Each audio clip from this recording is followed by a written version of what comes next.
Gloria a Dios. Muy bien. Recuerden todos los hermanos que ya tenemos 4 DVD con las plenarias de lo que se ha compartido. Bueno, no todo, pero lo más importante que se ha compartido en el Congreso de Asambleas de Dios, ahí en Gandía, Valencia. Y hemos escogido cuatro predicaciones muy bonitas, muy importantes. Así que todo el que quiera habla con multimedia, y lo mismo el retiro de Semana Santa también está grabado para volver a recoger esas palabras, el mensaje del pastor Zapata que fue tan bonito, ¿no? De la necesidad de vaciarnos, ¿no? Para buscar al Señor. Así que esto está disponible y sabéis que las predicaciones se suben a YouTube y están el link para volver a escuchar. Lo puedes pedir por WhatsApp, te lo pueden mandar. Bueno, ahora hay un montón de medios para... ¿Cuántos se acuerdan de lo que hemos compartido el domingo pasado? Vamos a ver una prueba de memoria rápida. El domingo pasado. ¿Quién se acuerda dónde estuvo el domingo pasado en la mañana?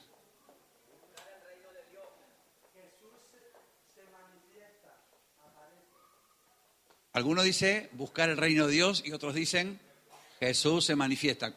¿Quién tiene razón?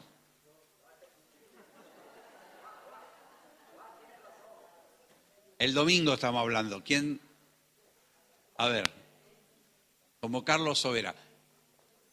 ¿Qué se predicó el pasado domingo? A, Jesús aparece. B, buscar el reino de Dios. ¿Opción? Ah, muy bien. ¿Y lo del reino de Dios cuándo lo predicamos?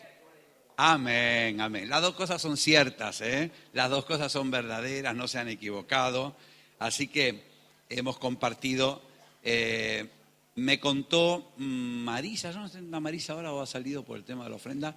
Bueno, que la noche del sábado al domingo, su hija Judith, bueno, al domingo a la mañana va y la despierta, a la mañana la mamá, dice, mamá, ¿qué pasó? Dice, tuve un sueño y en el sueño yo vi un ángel, vi otro ángel y vi a Jesús en el medio. Ah, sí, ¿qué pasó? ¿Qué te dijo? Le dijo. No, dice, no me dijo nada, pero me miró. Y yo no me quería despertar. Y entonces, claro, me contaba Marisa, justo llegamos el domingo a la iglesia y la predicación es Jesús aparece. Digo, fíjate qué tremendo, ¿no? Qué bonito que Jesús se aparezca en sueños a esa edad, a esa edad. ¿Cuánto de nosotros hubiéramos querido a esa edad que Jesús se nos aparezca? ¿No? Nos hubiera librado de tantas cosas, tantas vueltas en la vida, tantas meteduras de pata. Pero bueno, gloria a Dios que se nos apareció en algún momento. En el Salmo número 73 nos cuenta, y esto es la introducción de lo que vamos a hablar, cómo un hombre de Dios tuvo un conflicto porque él veía que la gente mala le iba mejor que él. Entonces él lucha, dice, yo esto no lo puedo entender, yo estoy con Dios, yo me cuido para Dios, yo lavo mis manos en inocencia todo el día, ¿qué pasa aquí? ¿Qué ocurre aquí? No entiendo nada, no entiendo nada. Y entonces, en esa crisis, él llega a decir, en vano, ¿no? En vano, yo, en vano he limpiado mi corazón, en vano he lavado mis manos en inocencia. Es decir, todo lo que hago no sirve para nada. Finalmente, como decíamos en la Santa Cena, esto de ser cristiano, fíjate a dónde me está llevando. Y dice en el verso 16 del Salmo 73, fue duro trabajo para mí, hasta que entrando en el santuario de Dios comprendí. Me quedo ahí, comprendí. Y entonces él cambia, porque comprende, entonces, bueno, cambia totalmente su actitud y bueno. Importante que entrando en el santuario de Dios comprendemos. El santuario es el lugar donde uno se encuentra con Dios, eso es el santuario. Un santuario es un espacio donde el pueblo se encuentra con Dios. Gracias a Jesús, el santuario hoy no nos queda tan lejos. Ni tenemos que ir a Jerusalén siquiera a ver en el templo encontrar a Dios como ocurría en los días de Asaf. Inclusive tampoco es que tenemos que peregrinar a algún lugar, porque cuando recibimos a Jesús, recibimos al Espíritu de Dios en nuestra vida y Él hace morada en nosotros, así que somos un santuario con patas. Nuestro punto de encuentro está tan cerca nuestro que solamente hace falta entrar. Le decía el otro día a algunos hermanos que lo que tienen en común, por ejemplo, el móvil, la televisión y todas las pantallas que se te puedan ocurrir, es que te sacan de ti, te alejan de ti mismo, ¿no es cierto? Te alejan de la gente que te rodea, ¿sí? Te enajenan, en otras palabras. Te impiden ver lo que hay en tu interior. ¿Sí? Por eso tomar mate es bueno. Es lo contrario a la tele. ¿Sí? Cuando tú tomas mate solo, piensas.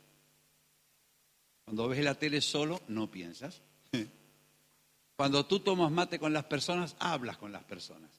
Cuando ves tele con las personas, no hablas con nadie. Ni te das cuenta si se van. Así que, gracias a Dios, el santuario está tan cerca que lo puedo tocar. ¿Sabes que puedes tocar el santuario de Dios? Tócate. Tócate. Venga, tócate. Tócate. Ahí está el santuario, esto. Este cuerpo es el templo del Espíritu de Dios. Acá está. Acá está. Dios habita en templos. Y la iglesia es el templo del Dios vivo. Así que solamente hace falta entrar. Él está dentro nuestro. Y el salmista dice, hasta que entrando en el santuario entendí.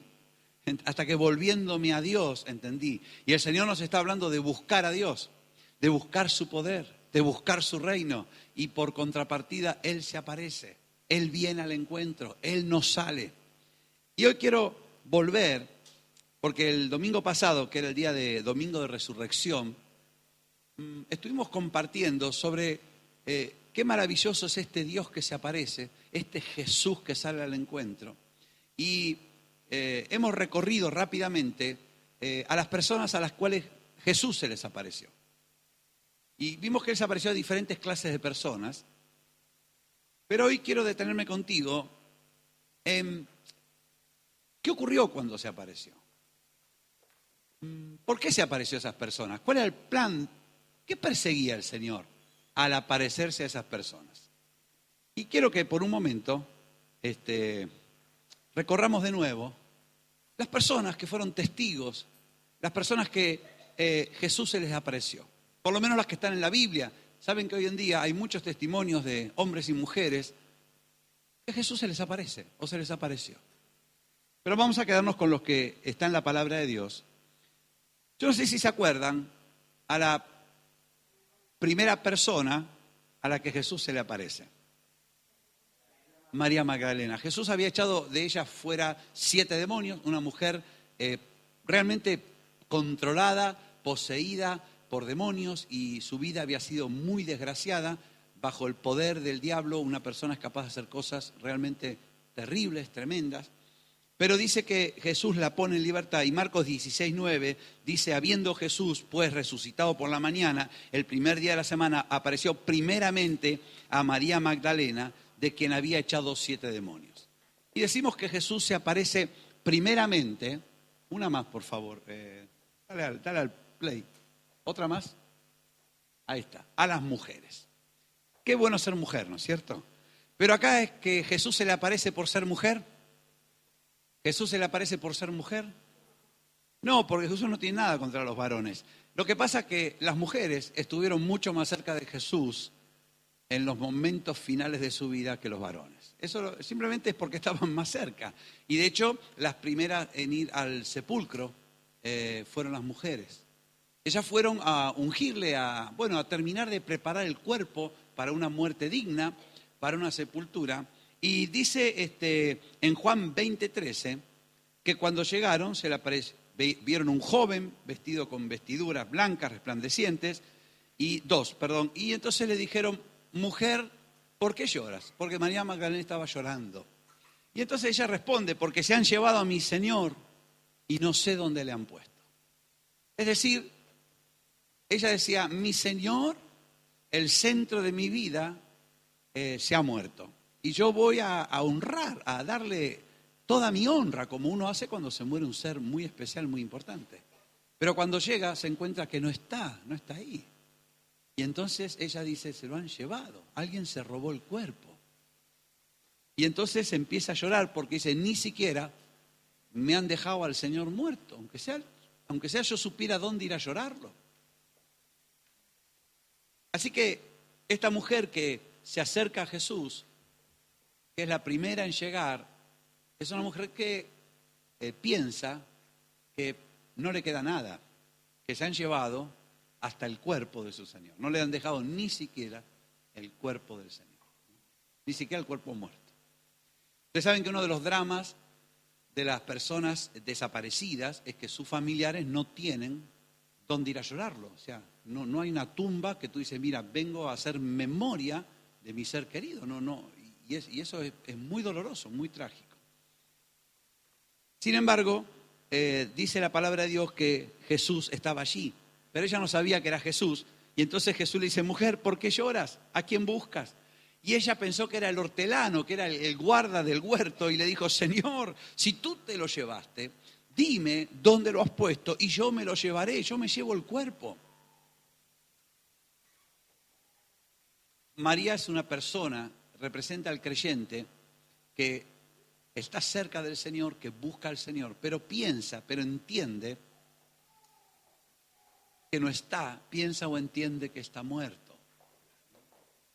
Qué fácil es como creyentes en algún momento buscar al Señor y pensar que Él no está. Qué fácil que nos resulta a veces no ver bien las cosas que suceden y no ver que Jesús está ahí. Y a veces decimos, ¿qué pasa? Yo lo estoy buscando, yo estoy orando, pero parece que el Señor se me escapó, se me fue. No puedo tocarlo, no puedo palparlo, ¿saben? Porque el cuerpo es la parte que uno palpa, la parte que uno toca. Y entonces Jesús le dijo, María. Y cuando ella se volvió, le dijo, Maestro. Y ahí se dio cuenta que las cosas no eran como ella pensaba, que Jesús estaba ahí. Y me hace entender que Jesús se aparece a María, a la que le busca, a la que está cerca, para hacerle entender que Él está ahí. Tan sencillo como esto. Porque, hermano, ¿cuántas veces tú y yo entendemos que Jesús no está ahí? Nos parece que no está ahí, que queremos tocarlo y parece que hasta se lo han llevado. ¿Dónde me metieron a Jesús? Y Jesús dice, pues estoy aquí.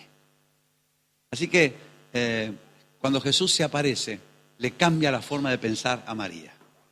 María comprendió que Jesús estaba ahí. Cuando Jesús se nos aparece, cambia nuestra forma de pensar. Cambia nuestros pensamientos, cambia nuestro entendimiento. Mira otro ejemplo que hemos visto el domingo pasado. Dice en Marcos 16:12 que Jesús apareció en otra forma a dos de ellos que iban de camino yendo al campo. Eran dos discípulos que iban caminando, que iban tristes, que iban discutiendo de todas las cosas que habían pasado.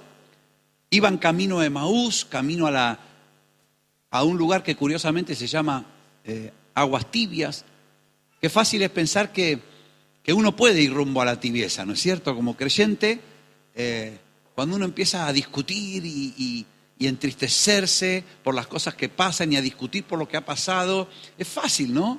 Que ese fuego se nos entibie, ese amor se nos enfríe. Y entonces dice que Jesús se les aparece, ¿no? Y ellos no se dan cuenta, no pueden ver que es Jesús. Tienen los ojos velados y entonces Jesús le dice, ¿qué son esas pláticas? ¿Qué son esas discusiones? ¿Por qué estáis tristes? Y entonces dice, pero vamos a ver, tú eres el único forastero en Jerusalén que no sabe las cosas que han pasado. Y Jesús dice, no, ¿qué cosas? Bueno, y empieza Jesús Nazareno, un varón aprobado por Dios en palabras, en hechos. Esperábamos que Él iba a redimir a Israel, pero ahora ha muerto, lo han crucificado. Estamos desesperanzados, estamos perdidos, no sabemos. Nosotros creíamos que Él era el y ahora sí, unas mujeres han venido a decirnos que vive, nos han asombrado. Y entonces dice en Lucas capítulo 24, verso 25, dice Jesús: insensatos y tardos de corazón para creer todo lo que los profetas han dicho. Pero no era necesario que el Cristo padeciera y que entrara en su gloria. Y comenzando desde Moisés y siguiendo por todos los profetas, les declaraba en todas las escrituras lo que él decía. Bueno, y así siguen y llegan a la casa, y cuando él parte el pan, los ojos se le abren y dicen: ese es el Señor. Claro, dice, no ardía nuestro corazón en nosotros cuando nos hablaba en el camino y nos abría las escrituras. Y fíjate que Jesús se aparece a dos discípulos que se van alejando, se alejan del epicentro de los hechos de Jerusalén, se alejan tal vez hacia una vida un poco más tibia, más fría, y están tristes y empiezan a discutir el uno contra el otro. No, pero esto no, pero lo pasó. Y no pueden reconocer que Jesús está con ellos, no lo pueden ver.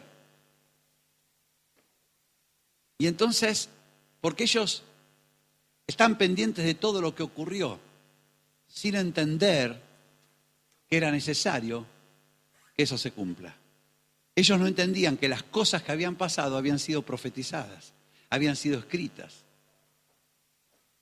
Y otra vez más, yo me encuentro que es muy fácil para mí mirar lo que sucede y comenzar a discutir por lo que está pasando sin acordarme de que está escrito, sin acordarme de que Dios anunció cosas.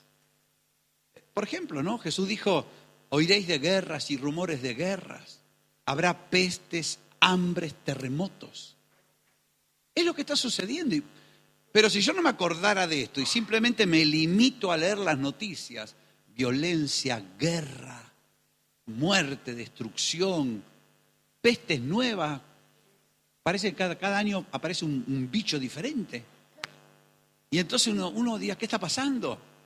¿Qué está ocurriendo? ¿Qué está sucediendo? Mira todo lo que ocurre. Pero Jesús dijo que eso iba a pasar. Y dijo: bueno, no os conturbéis. No es el fin, es el principio simplemente de un proceso. Tranquilo, levantad vuestra cabeza, vuestra redención está cerca. Y sabes que al segundo grupo de personas que Jesús se les aparece es los que se alejan por mirar las circunstancias, olvidándose de lo que está escrito. Y Jesús viene para decirle: está escrito, el Cristo tenía que padecer, está escrito, tenía que sufrir, tenía que padecer y luego iba a entrar en su gloria. Y Él les devuelve el entendimiento, les devuelve el entender las cosas según la Biblia, según la palabra de Dios. Tú y yo puede ser que pasen cosas que no podemos entender. Pero Jesús viene para recordarnos que Él ya lo anunció, que Él ya lo avisó, que Él ya lo dijo. ¿Cuántas veces un creyente dice: pero ¿por qué me está pasando todo lo que me está pasando si yo estoy con Dios? Bueno, el libro de los Hechos dice: es necesario que a través de muchas tribulaciones entremos en el reino de Dios. Y la Biblia dice que la vida del cristiano no es una continua tribulación, pero sí que atravesará tribulaciones. Y cuando un cristiano es atribulado y recuerda que el Señor dijo: en el mundo tendréis aflicción, pero confiad en mí que yo he vencido al mundo. Entonces entendemos y podemos ver al Señor. Así que Jesús se le aparece a este grupo, a los que se alejan, a los discípulos camino de Emaús, para hacerles entender que el Señor tiene control, que la Escritura anuncia las cosas para que no te cojan desprevenido, para que no te quedes ahí pensando qué pasó. Dice la palabra de Dios que al tercero al que se le aparece Jesús es al mismo Pedro, ¿no? Dice en 1 Corintios 15:5 que apareció a Cefas. Dice en Lucas 24:33, el Señor ha resucitado verdaderamente y ha aparecido a Simón. Y dice en Marcos 16:7, dice: id y decid a sus discípulos y a Pedro que Él va delante de vosotros a Galilea, allí le veréis. Y la Biblia no dice qué pasó en este encuentro con Pedro, no se explica, no sabemos esa conversación. Pero no es muy difícil pensar cómo se sentiría Pedro habiendo negado a Jesús 3 veces. Y habiéndolo negado, no porque lo estaban torturando, porque estaba en el potro de tortura, porque le estaban metiendo descargas eléctricas. No, lo negó 3 veces porque una chiquilina le dijo, tú eres uno de ellos, tú eres uno de ellos. Y porque una niña, una muchachita, tú eres uno de ellos. No, no, ¿qué va, qué va? 3 veces lo negó, 3 veces. Él había prometido, él le había dicho, mi vida daré por ti. Y Jesús le dijo, ni tu vida, antes que cante el gallo, 3 veces me va a negar. Dicho y hecho ocurrió, y Pedro lloró amargamente. Había negado a su maestro, al que lo había llamado y le había dicho, desde ahora serás pescador de hombres. Al que lo había enviado a predicar el evangelio, el reino de Dios. Al que lo había enviado a sanar enfermos, resucitar muertos, a echar fuera demonios. Al que le había enseñado, al que le había llamado para estar con él, era el círculo íntimo. Pedro había formado parte del círculo íntimo de Jesús. Jesús lo había llamado y él lo había negado 3 veces. 3, no una, 3. Qué tremendo para un creyente cuando nos damos cuenta que hemos negado al Señor, que lo hemos negado en toda la cara. Y lo hemos negado ni por un motivo suficientemente válido, simplemente por miedo, no hemos podido aguantar. Pedro no lo negó después de 2 semanas de torturarlo, lo negó ahí en la primera de cambio. Jesús le dijo a Pedro en Lucas 22:31, Simón, Simón, he aquí Satanás os ha pedido para zarandearos como a trigo. Pero yo he rogado por ti que tu fe no falte y una vez vuelto, confirma a tus hermanos. Y qué maravilla que Jesús se le aparece a Pedro. Y me gusta pensar que se le aparece para decirle, Pedro, me negaste, pero yo he rogado por ti, para que tu fe no te falte. Así que ahora ve a confirmar a todos tus hermanos. Porque es fácil caer en la autocondenación. Es fácil decir, no, yo ya no tengo, yo lo negué 3 veces, yo no tengo más oportunidades. Yo no me merezco. No. Yo metí demasiado fuerte la pata, no. Pero qué bueno que Jesús se le aparece. Y el resultado es que Pedro después va a confirmar a los hermanos. Las cartas de Pedro, si tú las lees, te confirman, te afirman. Pedro es el que dice, después que hayáis padecido un poco de tiempo, el mismo Dios os afirme, fortalezca, perfeccione y establezca. Pedro es el que va a decir, estad firmes. Por vuestro adversario el diablo anda como león rugiente, resistidlo firme en la fe. Pedro va a ser el hombre que va a hablar de la gracia, cada uno según la gracia que Dios le ha dado. Así que, en tercer lugar, Jesús se aparece a los que han negado para cambiarle su forma de pensar. Dice, yo he pedido por ti para que tu fe no te falte. Y tú vas a volver y vas a confirmar a tus hermanos. ¿Sabes?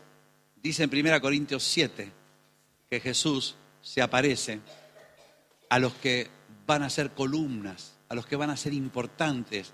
Dice en 1 Corintios 15:7, después apareció a Jacobo. Jacobo era medio hermano del Señor. Era medio hermano porque era hijo de María y de José. Jesús era hijo de María, pero engendrado por Dios. Y entonces la Biblia dice que Jacobo era una de las columnas, resultó ser una de las columnas de la iglesia. Pablo, de hecho, cuando el Señor se le aparece, va a hablar con Pedro, Jacobo y Juan, que eran columnas de la iglesia. Columnas, ¿no? En la iglesia en Jerusalén era uno de los principales líderes. En Hechos 15 cuenta cómo él se levanta y zanja una discusión importante. Pero Jacobo era medio hermano del Señor y la Biblia también dice que sus hermanos no creían en él.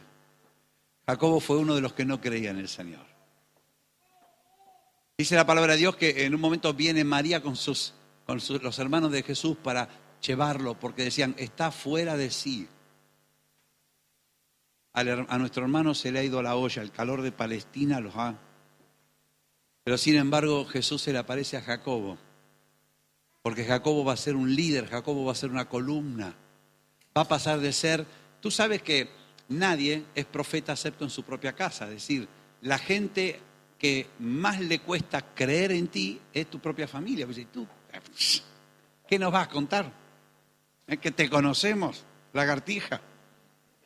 Y así, dicen. Pero, y claro, no creía ni sus hermanos, pero Jacobo después creyó. Dice, bueno, yo creí, pero mirá, le tuve tan poca confianza que no sé qué lugar me va a dar mi hermano ahora, ¿no? Pero como hizo José con sus hermanos, Jesús lo pone como columna de la iglesia. Y a veces nosotros, por nuestro grado de fe en el Señor, ¿saben que a veces somos bastante más incrédulos de lo que nos parece? A veces le tenemos tan poca fe al Señor, ¿no? Nos dice, nos habla, nos repite, nos hace cosas. Y nosotros pues estamos, ay no, pero no sé si será. Y vamos reduciendo al Señor, ¿no? Y el hecho de tener tanta confianza y tanto acercamiento, saben que a veces la confianza y la cercanía generan menosprecio. ¿Me explico? Como alguno dice, la confianza da asco, ¿no? O sea, como estamos tan cerca del Señor, parece que el Señor es... Pero el Señor es el Señor. El Señor es el Señor. Dios es Dios. Que yo pueda acercarme a Dios a cara descubierta y con confianza como un hijo con su papá, no significa que yo le pierda el respeto, la honra, el temor de Dios, ¿no? Es el Señor. Y el Señor se le aparece a Jacobo, le dice Jacobo, bueno, la Biblia no dice qué le dijo, pero luego fue columna de la iglesia. Fue un hombre importante, un referente, un ejemplo, fue un líder. Jacobo. Dicen que oraba tanto que tenía rodillas de camello. Oraba tanto que tenía unas callosidades que decían rodillas de camello. ¿Viste que los camellos se arrodillan? Jacobo. Jacobo dio la vida por el Señor, fue muerto a espada. Pero toda su vida fue un referente para toda la iglesia en Jerusalén. Un hombre que se levantó en el concilio y marcó una línea de doctrina. Fue un hombre importante. Y tal vez tú y yo, cuando nos miramos al espejo, decimos, yo sé que el Señor me ama, yo sé que el Señor está conmigo, pero bueno, ¿qué podrá hacer conmigo el Señor, no? ¿En qué puedo yo servir al Señor? Bueno, en alguna cosita, no sé. Y el Señor dice, Jacobo, tengo un plan para ti. Y en el plan que yo tengo para ti, tú eres alguien importante. Yo quiero que seas una columna, yo quiero que seas un ejemplo, yo quiero que seas pastor de la iglesia en Jerusalén. Cambia tu chip. A veces nos miramos al espejo y decimos, yo no me merezco, yo no sé, en el ranking de ministerios del 0 a 100, bueno, en el 20 quizás, ¿no? Bueno, 30, esforzándome mucho. Y el Señor dice, ven que te quiero en el 100. Te quiero en el 100. Y el Señor se aparece a los que Él va a usar. Se aparece para cambiarnos el chip, porque a veces nuestro propio chip nos impide aceptar lo que Dios tiene con nosotros. ¿Sabes? Al siguiente grupo que Jesús se le aparece en Marcos 16, 14, dice, finalmente se apareció a los 11 mismos, estando ellos sentados a la mesa. Y Juan 20, 19 dice, cuando llegó la noche de aquel mismo día, el primero de la semana, estando las puertas cerradas en el lugar donde los discípulos estaban reunidos por miedo a los judíos. No es que estaban las puertas cerradas porque estaban orando. No, por miedo a los judíos. Estaban encerrados por miedo. Por miedo. Por miedo. Y hermanos, el miedo nos encierra. Por miedo nos encerramos, por miedo nos aislamos, por miedo nos olvidamos de todo lo demás. Por miedo Elías huyó despavorido al desierto, por miedo a Jezabel. Por miedo. El miedo es es lo contrario al amor de Dios. Por eso Dios no nos da espíritu de cobardía, de miedo. Dios no pone un espíritu de miedoso, un espíritu de poder, amor y dominio propio. Y sabes que los 11 estaban reunidos, los 11 apóstoles, piensa un poco, los apóstoles era la élite, era el equipo, eran los Navy SEAL, era el grupo de tareas del Señor, eran la fuerza de choque. Jesús había enviado primeramente a 12, de 2 en 2, para predicar el reino, para echar fuera demonios, para resucitar muertos. Eran hombres que habían estado con Jesús todo el tiempo. Jesús los llamó para estar con Él, para darles autoridad, para enviarlos a predicar. Así que los 11 apóstoles, que significa enviados, los 11 enviados, la crema de la crema, diríamos nosotros, estaban encerrados, temblando de miedo. A veces nosotros tenemos muchas explicaciones, pero la verdad es que tenemos miedo. Estamos arrugados, estamos encogidos, y otras palabras más que no voy a usar en este momento. Miedo, lisa y llanamente miedo. Y Jesús se les aparece. A ellos, a los que estaban encerrados por miedo. Y qué bueno que si tú y yo nos encerramos por miedo, nos refugiamos ahí en alguna cucha, en algún zulo, en alguna cueva, Jesús se aparece y le dice: ¿por qué sois incrédulos? ¿Pero por qué sois duros de corazón? Y dice la Biblia que Jesús les reprochó. No hay muchos lugares en la Biblia donde vamos a encontrar a Jesús regañando a sus propios discípulos, pero en esta ocasión dice, les reprocha. ¿Pero por qué no creéis? ¿Por qué vuestro corazón está duro? Pero que no os alcanza todo lo que hice, no alcanza todo lo que dije, y todavía estáis ahí, estáis encerrados por miedo, y tenéis miedo porque no creéis. Y vuestro corazón está duro, está insensible. ¿Por qué? Porque no habían creído a los que le habían visto resucitado. El agravante de esta historia, que las mujeres habían venido y decirle, ¡está vivo! ¡Qué va! Tenía que ser mujer fantasiosa. Esta María Magdalena, ¡sí! Mira, cuando Pedro estaba en la cárcel, toda la iglesia orando en casa de Juan Marcos, Señor, misericordia, piedad, envía a tus ángeles, Señor, liberta a Pedro, bla, bla. Es lo que hay que hacer, Y el Señor envía al ángel y Pedro queda libre. Y entonces Pedro va donde estaban reunidos orando y se voy a decir a los muchachos que paren de orar ya, que ya no hace falta. Y golpea la puerta y la primera que le abre es una chica. Y la chica se pone tan emocionada, tan contenta que va corriendo, se olvida de abrirle a Pedro, lo deja a Pedro afuera. Y entonces va y dice, está Pedro, lo salvó el Señor. Pedro.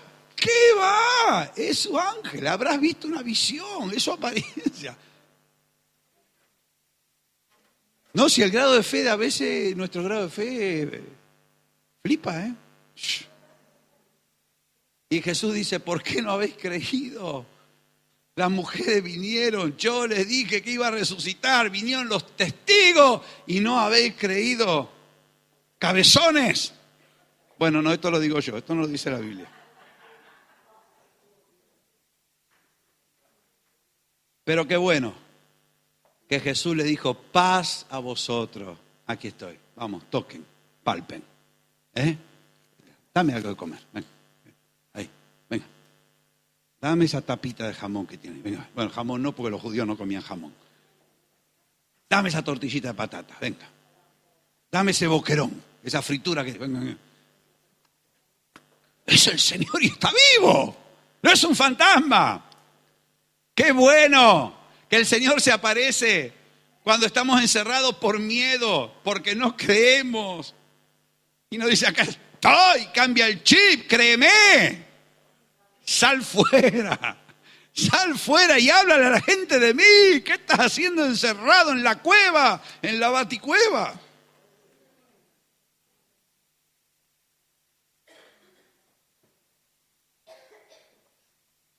Dice en Juan 21 que después de esto Jesús se manifestó otra vez a sus discípulos junto al mar de Tiberias y se manifestó de esta manera.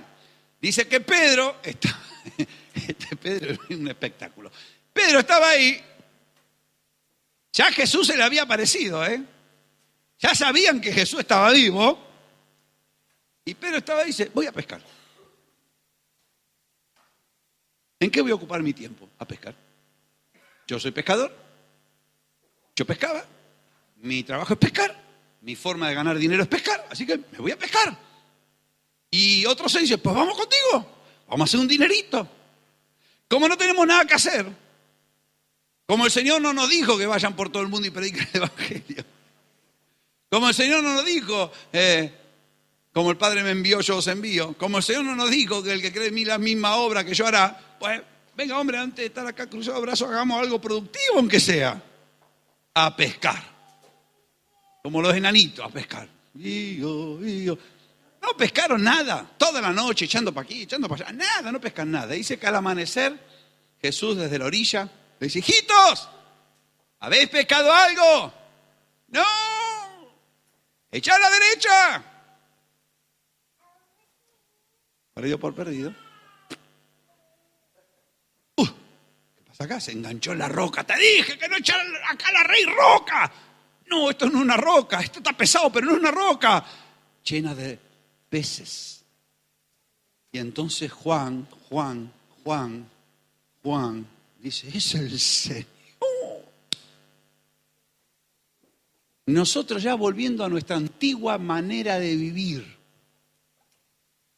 Hay veces que los creyentes, a pesar que conocemos a Jesús resucitado, porque lo hemos visto, porque no, a veces decimos, bueno, no tengo nada que hacer, y vuelvo a las andadas de antes, a la antigua manera de vivir. Nos olvidamos de que Dios nos llamó con propósito, de que Dios tiene una tarea para cada uno, de que Dios tiene un servicio para cada uno, de que Dios tiene un plan, de que Dios tiene obras preparadas, que ahora nuestra vida le pertenece al Señor, que se la hemos entregado, que Él es el dueño de nuestra agenda. Que el Padre Nuestro dice, hágase tu voluntad como en el cielo, aquí en la tierra. Nos olvidamos, de repente dice, bueno, no tengo nada que hacer, y como no tengo nada que hacer, yo decido y me vuelvo a mi antigua vida a hacer lo que yo antes hacía.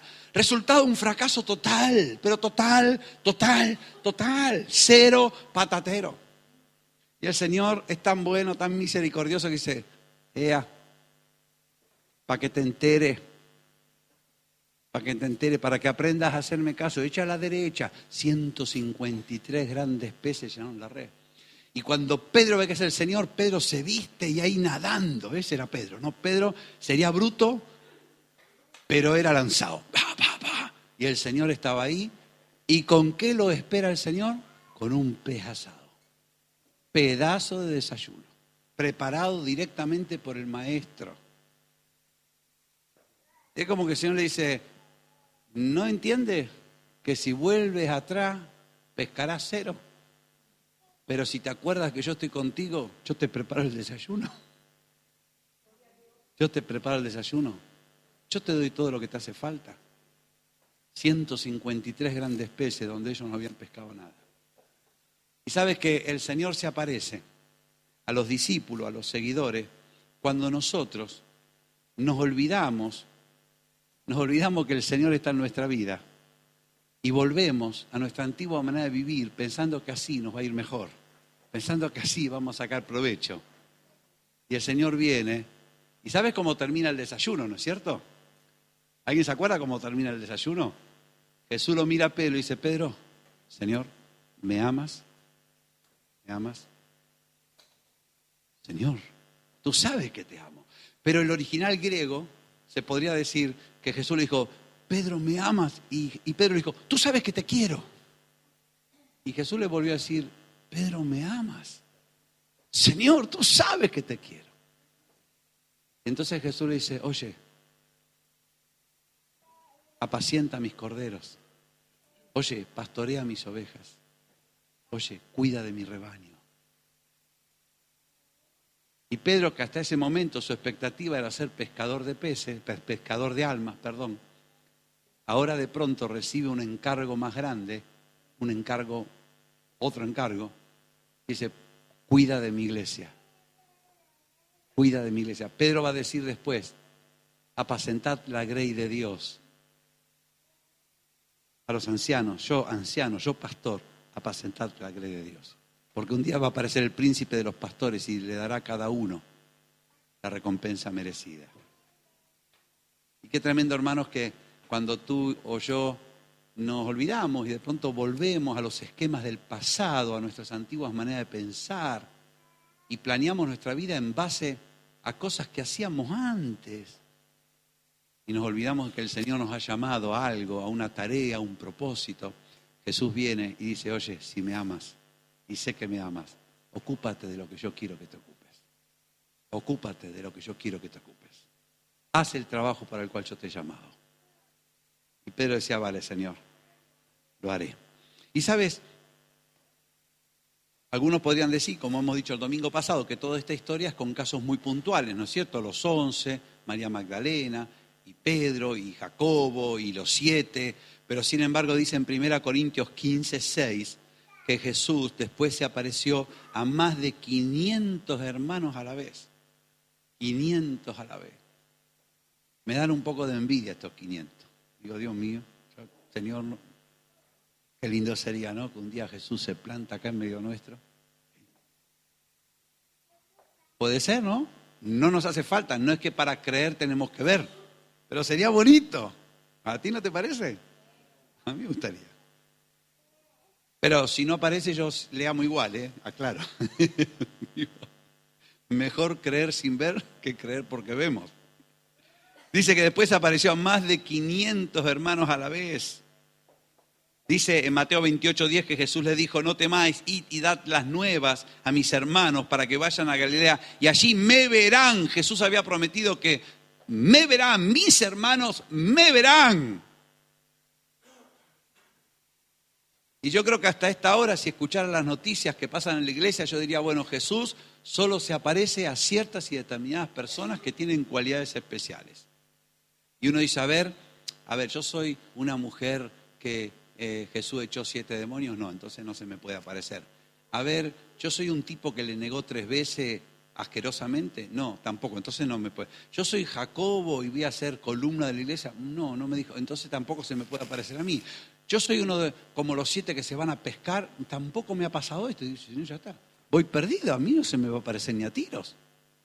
Y yo creo que para cambiar este chip, porque a veces en la iglesia, hermanos, tenemos un chip que dice, el Señor tiene cosas para algunos. Inconscientemente, esa cosa de laicos y clero vuelve a nuestra cabeza. En la iglesia, los que sirven, los que hacen, y tú no, yo no califico para eso. Pero el Señor dice, se apareció a todos los que fueron. Diríamos en Andalucía, a todo Quisqui, ahí, todos los que estaban ahí, 500 hermanos, chicos, grandes, mujeres, ancianos, jóvenes, todos le vieron a Jesús. Todos le vieron a Jesús. Aleluya. Qué bueno que el Señor se aparece para cambiar el chip que dice solo a algunos. Y Él dice, no, a todos, a todos. Es para todos. Todo el que cree, todo el que cree, todo el que cree. Aleluya. A veces en las congregaciones los hermanos de tiempo se ponen celosos de los hermanos que vienen. Y dice, ¿cómo este que es un nuevo, que no tiene ni 6 meses? Fíjate, el Señor se le aparece a mí, que estoy hace 48 años. Mucho mayor que Él. Y se pone celoso, ¿no? Y el Señor dice, oye, lo que le pago a los obreros de la primera hora, se lo voy a pagar a los obreros que vengan a la última hora. Lo que tengo para el más viejo de ustedes, lo tengo para el nuevo que empiece. Aleluya, porque el asunto es todo el que cree, recibe. Aleluya, no es por antigüedad. No. ¡Qué bendición! Qué tremendo que cuando Jesús se aparece, nuestra forma de pensar va cambiando. ¿Y qué decirte de los discípulos? Dice en Hechos 1 al 3, dice que Jesús fue recibido arriba después de haber dado mandamientos por el Espíritu Santo a los apóstoles, a quienes después de haber padecido se presentó vivo con muchas pruebas indubitables, apareciéndoseles durante 40 días y hablándole acerca del reino de Dios. 40 días apareciéndoseles, hablándoles del reino de Dios. El reino de Dios. Podríamos quedarnos todo el día hablando del reino de Dios, pero Jesús vino a anunciar un reino, y el reino es el gobierno de un rey sobre un pueblo. El reino de Dios es el gobierno de un rey sobre un pueblo, un pueblo.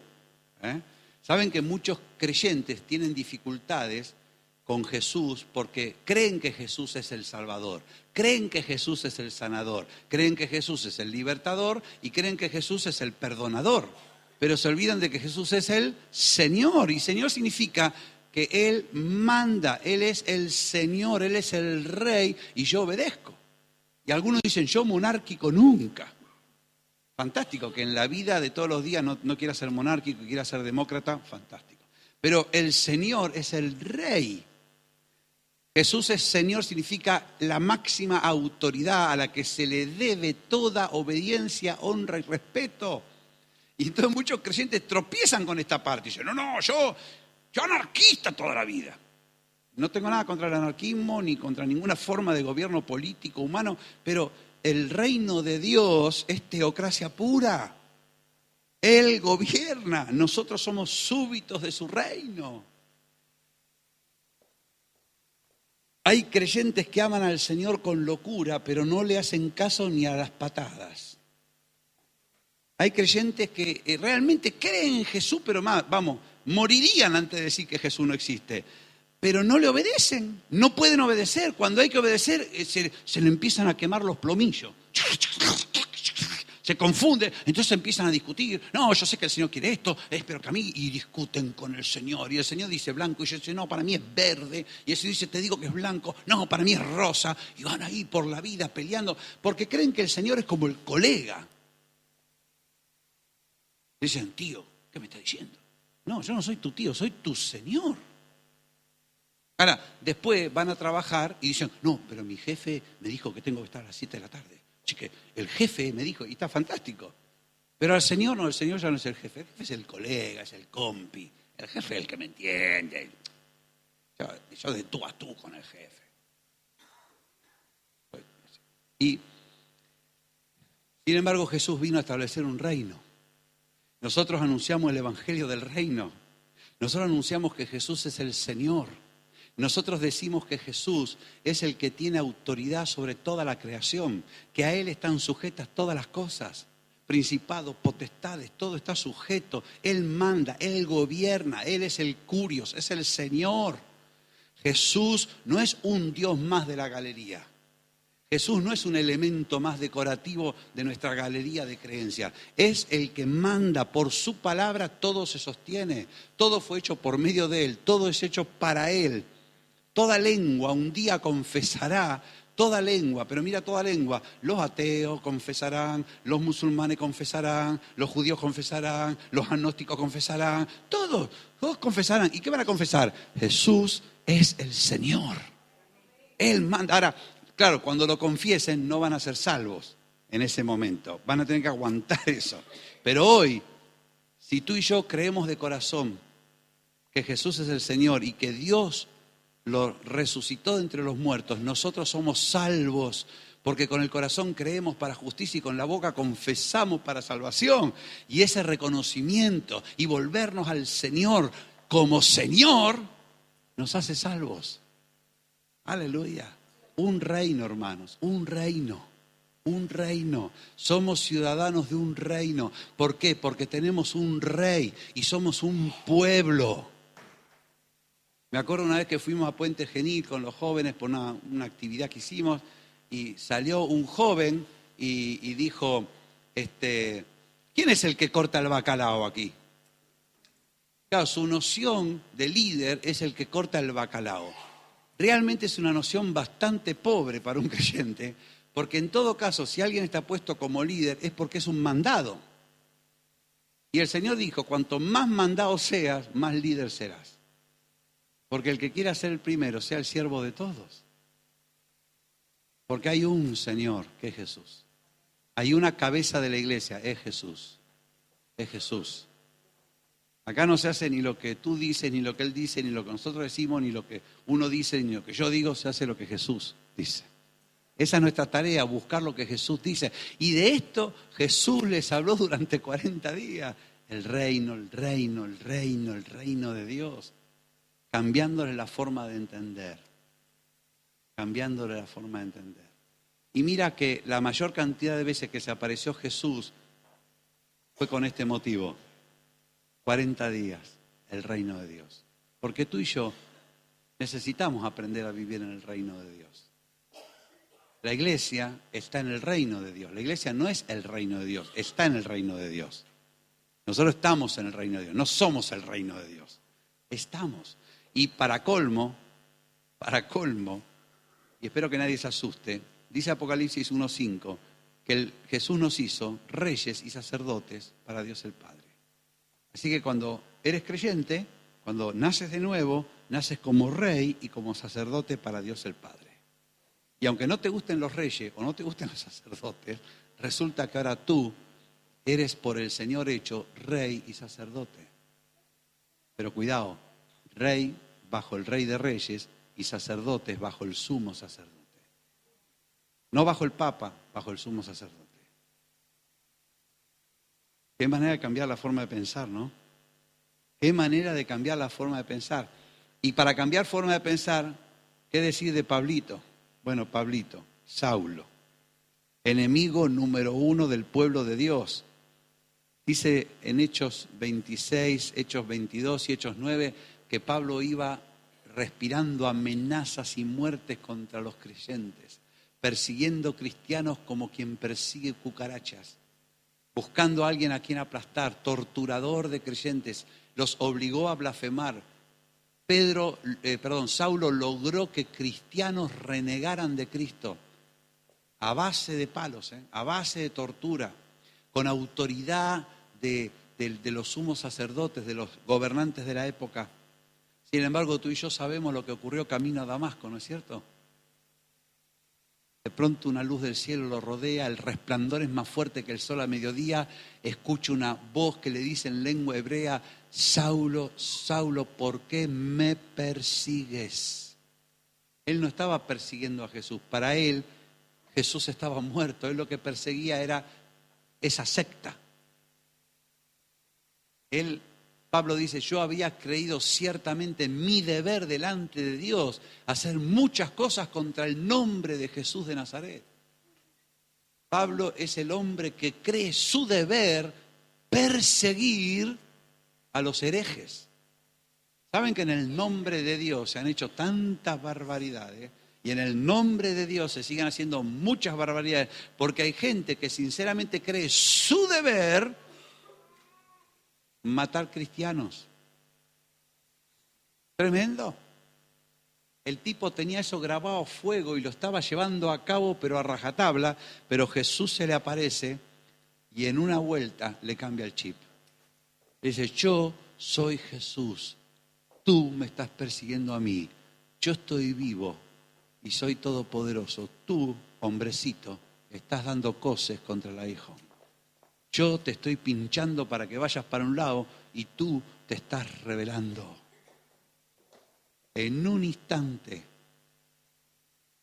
a Saulo se le cambió el chip. Dijo: ¿quién eres, Señor? Ya empezamos. Y después le dijo: ¿qué quieres que haga? Y el Señor le dijo: se te dirá lo que tienes que hacer. Y ese día Saulo cambió.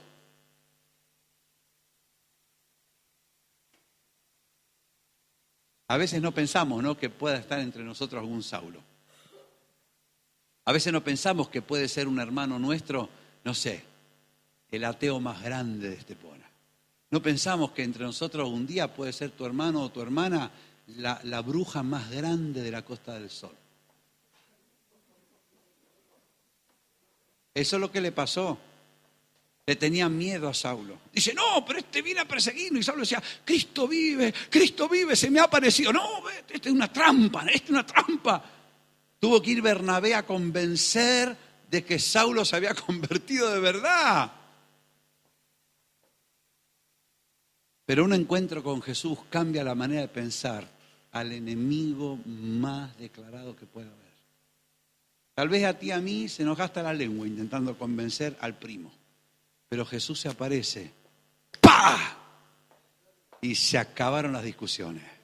¡Aleluya! Gloria a Dios, capaz de cambiarle la mente a los peores enemigos. Saulo se convirtió en Pablo, en un predicador, en un apóstol. Se convirtió en el promotor más grande del cristianismo de la época. Escribe gran parte del Nuevo Testamento.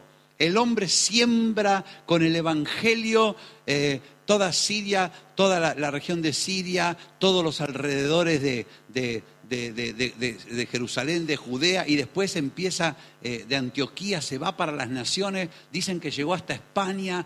Este hombre de pronto se transforma el enemigo número uno en el promotor número uno. Cuanto más encarnizada sea la oposición al evangelio, más apasionada será la entrega al evangelio. Si de algo hay que tener miedo, de la gente tibia, la gente que no se apasiona con nada, no es del Barça ni del Madrid, no le gusta el café ni el colacao, ni la carne ni la verdura, ni el frío ni el calor, ni la playa ni la montaña. Sí, creo en Jesús. Sí. Con esto, el Señor tiene que hacer un milagro. Pero estos tipos así que están encarnizados en contra, como los Saulos, de ¡pah! El Señor les cambia el chip. Un Pablo. Y a este le dice en Hechos 18:9, le dijo el Señor a Pablo en visión de noche: no tengas miedo, habla y no calles, porque yo estoy contigo. Ninguno pondrá sobre ti la mano para hacerte mal. Yo tengo mucho pueblo en esta ciudad. Qué bueno que a los que están sirviendo el Señor se les aparece. Y mi pregunta es, ¿y qué le cambió? ¿En qué le cambió la forma de pensar con lo que él dijo? Jesús le dijo eso.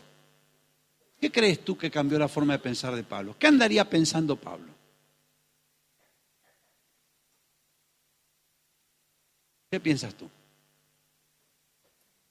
El Señor le dice: no tengas miedo, habla y no calles, porque yo estoy contigo. Ninguno pondrá sobre ti la mano para hacerte mal, porque yo tengo mucho pueblo en esta ciudad. ¿Qué andaría pensando Pablo para que Jesús le tenga que decir esto? ¿Me puede pasar algo? Un día de esto me encajan una paliza que no la cuento. Miedo. ¿Pablo podía tener miedo? ¿Podría tener miedo Pablo? Claro que sí.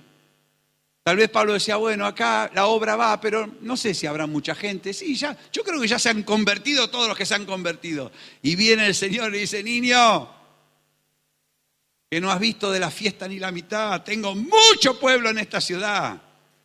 Niño, no tengas miedo. Niño, nadie te va a poner la mano encima. Cristina me cuenta, ¿sabes que yo la conocí? Ella ya era creyente cuando yo conocí a Cristina, y ella tenía la costumbre de ir a evangelizar a los barrios de chabolas. En Argentina se llaman villas miserias. Acá hay barriadas así, peligrosas, barriadas donde hay de todo. Hay gente honesta, trabajadora, pero también hay traficantes, delincuentes. O sea, ahí no entra la policía, son esos lugares donde la policía nunca entra. Y ella iba ahí con los jóvenes de la iglesia a predicar entre las chabolas. Qué bárbaro, ¿no? El Señor, cuando se aparece, te quita el miedo a la gente. Te quita el miedo a lo que te puede pasar. Yo estoy contigo, tranquila, no te va a pasar nada. Tengo un par de ángeles tamaño armario, ropero empotrado, que te protegen. Habla. Hay mucho más, hay mucha más gente. Todavía no has hablado a todos.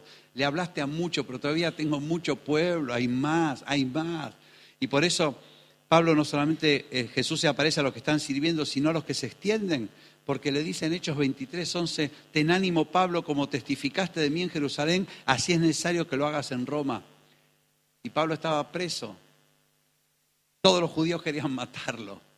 El tribuno tuvo que venir y rescatarlo y encerrarlo, porque estaba más seguro en la cárcel. Y el Señor se le aparece y le dice: ánimo Pablo, como lo hiciste aquí, ahora en Roma. Y qué bueno cuando tú y yo estamos a veces cansados, ¿no es cierto? A veces tú y yo estamos un poco golpeados, demasiadas emociones juntas en el mismo día. Y nos parece que ya hemos hecho todo lo que teníamos que hacer. El Señor viene y dice: hay más. Como hiciste aquí, a Roma. Aleluya. Como vino el hermano Hayat el otro día, que dijo: a los 83 años, el Señor me ha dado una nueva etapa. Cuando los hombres piensan ya en jubilarse, que ya más que jubilado, 83 años, requete jubilado. Y viene el Señor, se le aparece al Jaya y le dice, una etapa nueva, venga, a predicar. Ese es Jesús. Cuando nosotros pensamos que ya lo hemos hecho todo, Él dice, tengo más para ti. Un encuentro con Jesús cambia nuestra forma de pensar. Un encuentro con Jesús cambia la forma de pensar. Y ya sea que tú lo busques o que Él se te aparezca, ya sea que nosotros lo buscamos o que Él se nos aparece cuando menos tal vez lo esperamos, un encuentro con Jesús cambia nuestra forma de pensar. Y Él viene para que cambie la forma de pensar. Mira, hay personas que interpretan los encuentros con Jesús en términos de experiencias. Por ejemplo, hay gente que dice, vi a Jesús de pronto, vi un ángel o vi la gloria. Y es una experiencia impresionante, ¿no? Ver la gloria, hay gente que interpreta los encuentros con Jesús en términos de experiencia. No sé, el Señor de pronto me tocó, de pronto un fuego vino sobre mi vida, de pronto, no sé, me cayó, qué sé yo. Y está perfecto. Pero cuando Jesús se aparece, no se aparece solo para proveerte una experiencia poderosa, sino para renovar nuestra manera de pensar. Si hay algo que tienen en común todos los encuentros que Jesús tuvo con la gente, en todos les cambió la forma de pensar. La forma de pensar. ¿Y por qué Jesús cambia la forma de pensar? Porque entonces cambia nuestra forma de vivir. ¿Saben? Yo he conocido creyentes en mi iglesia, por supuesto de Argentina, que tuvieron encuentros poderosísimos con Dios. Tremendo, experiencias que dan envidia, pero no cambian su forma de vivir, porque siguen pensando la misma cosa. Y Jesús se aparece para que cambie la forma de entender, para explicarnos las cosas. Él no nos condena por pensar de una forma, pero viene a cambiar la forma de pensar.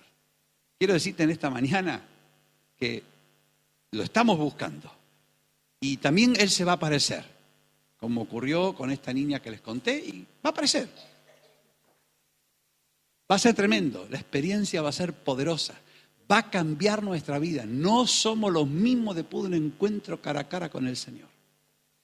Pero acuérdate, Él cambiará tu forma de entender lo que estás haciendo. Aunque lo estés entendiendo bien, te lo va a hacer entender mejor. Va a expandir los límites mentales. Estas cosas, esta cajita, estos 900 gramos de ordenador que tenemos aquí. Bueno, le va a hacer un update, un reseteo, un update, y te va a poner más RAM y más disco duro. No sé qué va a hacer, pero Él lo va a hacer. Él lo va a hacer. Aleluya. Si Saulo pudo cambiar la forma de pensar, ¿cuánto más tú y yo, no es cierto? Podemos cambiar la forma de pensar cuando venimos al encuentro del Señor. Por eso el salmista decía, fue duro trabajo para mí, hasta que entrando en el santuario del Señor, comprendí el fin, comprendí. En este día quiero invitarte a ponerte en pie y decirle, Señor, yo te busco, yo te anhelo, yo te deseo. Manifiéstate a mi vida. Ven a mi vida, Señor. ¿Cómo lo hace el Señor? Por el Espíritu Santo que te ha dado. Jesús dijo, cuando venga el Espíritu de verdad, Él los guiará a toda la verdad. Busca en estos últimos momentos de reunión al Espíritu Santo. Busca a Jesús. Solo Él y nadie más que Él puede cambiar mi vida, tu vida. No hay otro. No hay persona, no hay sistema, solo Jesús. No hay para nosotros bien fuera de Jesús. Por eso oramos, por eso cantamos, por eso leemos la Biblia, por eso nos reunimos. Solo Jesús. Y Jesús está aquí por el Espíritu Santo que Él ha enviado. Él está aquí. Está morando, viviendo dentro de cada creyente. Puedes entrar en el santuario muy fácilmente. Él está dentro tuyo. Lo vas a encontrar. No está lejos de cada uno de nosotros. Él está aquí. Y al venir al encuentro de Jesús, o si Él se está manifestando en este instante a tu vida, recuerda que Él viene a cambiar también tu forma de pensar. Tus pensamientos no son los pensamientos de Él. Sus pensamientos son mejores que los nuestros. Él no nos va a obligar a pensar de otra manera. Nosotros entregamos nuestros pensamientos. Él no nos va a obligar a cambiar, jamás. Nosotros entregamos una forma de vivir.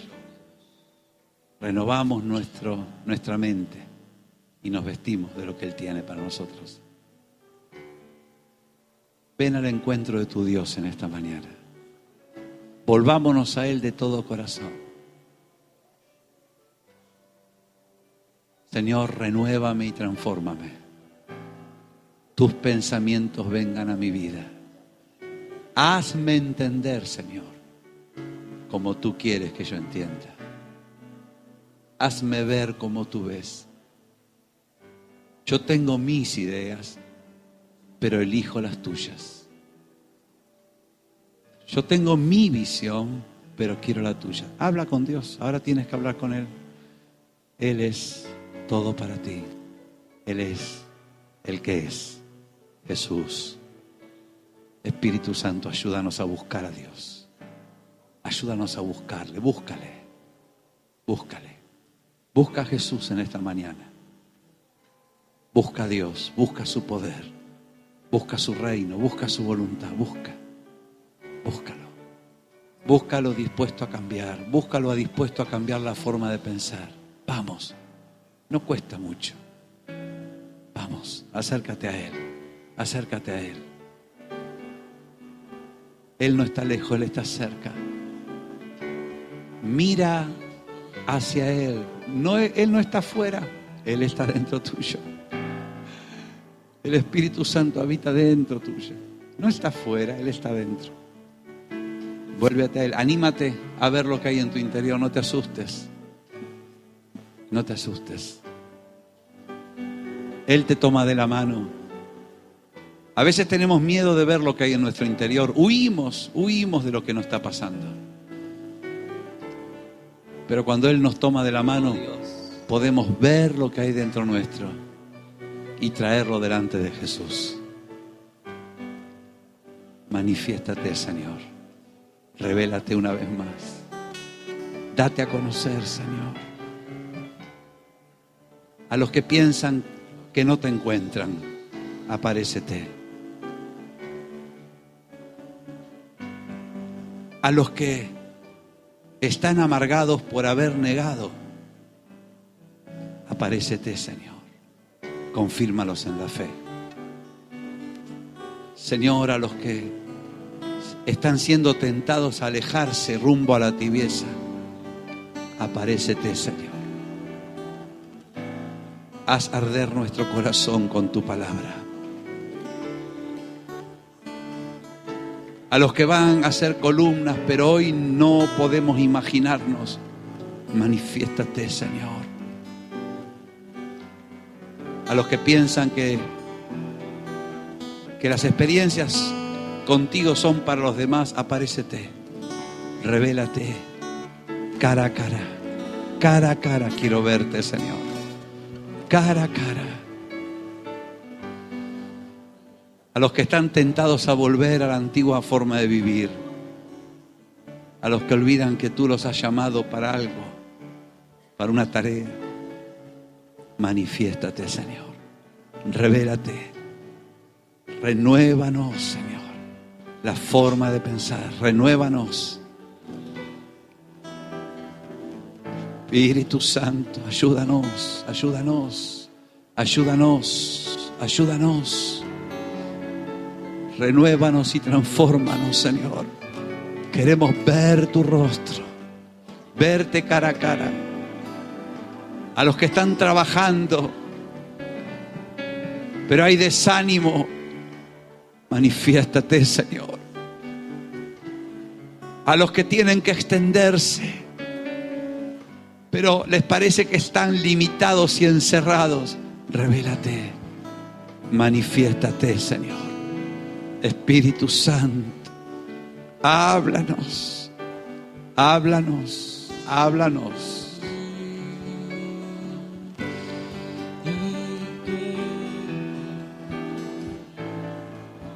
Bendito Dios y Señor.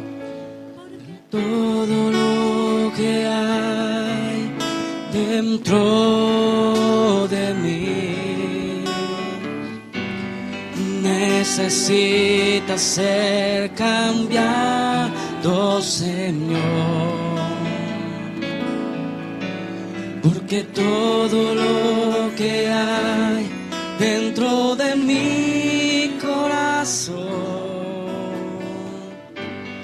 necesita más de ti. Renuévame, Señor Jesús.